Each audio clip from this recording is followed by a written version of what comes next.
போற இடத்துல இங்கிலீஷ்ல பேசுவாங்க. நீ பேசிட்டு எனக்கு தெரியும் அதை பத்தி. போன் வருது. என்ன பேர் போட்டிருக்கு? UNKNOWN. உன்னவன். உன்னவளா? அப்படி ஒண்ணும் இல்லை. எங்க இன்னொரு வாட்டி படி. UNKNOWN. உன்னவன். அட மூயாவது உன்னவன் இல்ல, அன்னோன் நம்பரு. அப்படின்னா தெரியாத நம்பர்ல இருந்து கால் வருதுன்னு அர்த்தம். என்ன 10 நம்பர் பழிச்சு தெரியுது, அப்புறம் தெரியாத நம்பர் இருக்கிற.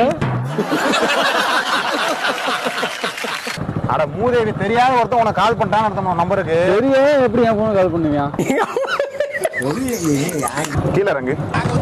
ஏன்னா ஏபிசிடி எத்தனை இருக்கு? நாலு எழுத்துனே. வாழ்க்கையில் இன்னும் நான் எல்லா குடும்பங்களை பார்க்கணும்னு இருக்கும், எனக்கே தெரியல. நீ எங்கே வேலைக்கு போறேன்னு சொன்ன? ஐடிக்கு. ஐடி ஃபுல் ஃபார்ம் என்ன? ஃபார்மெல்லாம் அங்கேயே ஃபில்அப் பண்ணி கொடுத்துட்டேனே.